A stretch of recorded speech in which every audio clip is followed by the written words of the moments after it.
नमस्कार यहाँहरू सम्पूर्णमा।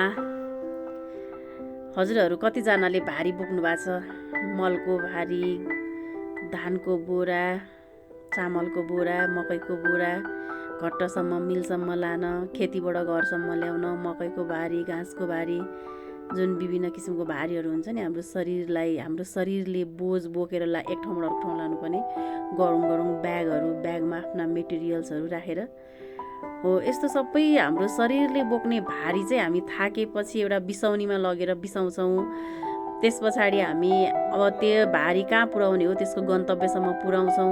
त्यसको गन्तव्यसम्म पुगिसकेपछि त्यो जुन बोझ हुन्छ त्यो हल्का हुन्छ। तर तपाईँको मनमा, तपाईँको मस्तिष्कमा नराम्रो विचारहरू निस्केको छ भने त्यसले तपाईँलाई कहीँ गए पनि छोड्दैन के।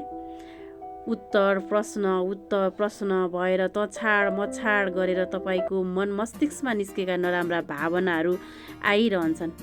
तपाईँ बिहान उठ्नुहुन्छ, पूजापाठ गर्नुहुन्छ, खाना बनाउनुहुन्छ, खाना खानुहुन्छ, आफ्नो काममा जानुहुन्छ, कार्यालयमा जानुहुन्छ, बेलुका फर्किनुहुन्छ, खाना खानुहुन्छ, सुकुनको निद्रा सुत्नको लागि ओछ्यानमा जानुहुन्छ। त्यो ओछ्यानमा गइसकेपछि पनि तपाईँको त्यो विचार र भावनाले तपाईँलाई छोड्दैन कि। तछाड मछाड गरेर आउँछ। झन् तपाईँ सुत्नुहुन्छ नि, जब एकदम आनन्द लिन्छु भन्नुहुन्छ नि, त्यतिखेर तपाईँलाई त्यसले एकदम पीडा दिन्छ, एकदमै गाह्रो बनाउँछ हो। यस्तो खालको जुन मन मस्तिष्कबाट निस्केका नराम्रा विचारहरू छन्, यस्तो विचारहरूलाई समयमै समस्या समाधान गरेर हामी अलग्ग भइहाल्नुपर्छ। आफ्नो मन र मस्तिष्कलाई रिल्याक्स फिल दिइहाल्नुपर्छ। यदि तपाईँले त्यति गर्न सक्नु भएन भने तपाईँमा टक्सिक चिजहरू जुन निस्किन्छ नि तपाईँको शरीरमा, त्यसले तपाईँलाई प्रेसर बढाउने, सुगर बढाउने, कोलेस्ट्रोल बढाउने, ब्रेन स्ट्रोक हुने, हार्ट एट्याक हुने, एन्जाइटी, डिप्रेसन, त्यो सँगसँगै अरू जुन समस्याहरू छन् नि, तपाईँको रोगसँग लड्ने प्रतिरोधात्मक क्षमतालाई पनि कम गर्दै जान्छ। तपाईँको फेसको चार्मिङ हराउँछ। तपाईँमा विभिन्न किसिमका अरू सरुवा रोगहरू पनि तपाईँको विकनेसको कारणले तपाईँमा आउन सक्छ।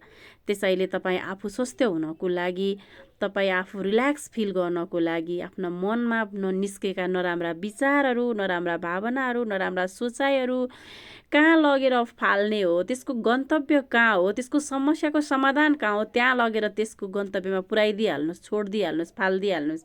अनि तपाईँलाई रिल्याक्स फिल हुन्छ, तपाईँमा ह्याप्पिनेस आउँछ, तपाईँको फेसको चार्मिङ पनि बढ्दै जान्छ, तपाईँमा खुसी पनि मिल्दै जान्छ। अनि तपाईँमा इनोभेटिभ आइडियाहरू पनि आउन सक्छ, जसले गर्दा तपाईँले राम्रा कामहरू गर्न सक्नुहुन्छ। आर्थिक तपाईँ जुन हुन्छ नि, इकोनोमिकली कुरामा अगाडि जान सक्नुहुन्छ, व्यवहारिक कुरामा अगाडि जानुहुन्छ, इन्टरपर्सनल रिलेसन तपाईँको राम्रो हुन्छ, पारिवारिक इष्टमित्र आफन्त बाहिर तपाईँ राम्रोसँग खुलेर बोल्न सक्नुहुन्छ, हाँस्न सक्नुहुन्छ। त्यसले गर्दा तपाईँमा एक किसिमको ऊर्जा निस्किन्छ, जुन ऊर्जा तपाईँले लगाउनु भयो भने तपाईँको दैनिक दिनचर्या अगाडि बढाउन र तपाईँको जीवन अगाडि बढाउन सजिलो हुन्छ कि। त्यसैले जसरी हामी शरीरले बोकेको बोझ एक ठाउँमा लगेर थन्काइदिइसकेपछि रिल्याक्स फिल गर्छौँ नि, त्यस्तै गरी तपाईँको मन र मस्तिष्कमा निस्केको नराम्रा विचार र भावनालाई छिट्टै व्यवस्थापन गर्ने गऱ्यौँ भने हामीलाई स्वस्थ हुन्छ। धन्यवाद।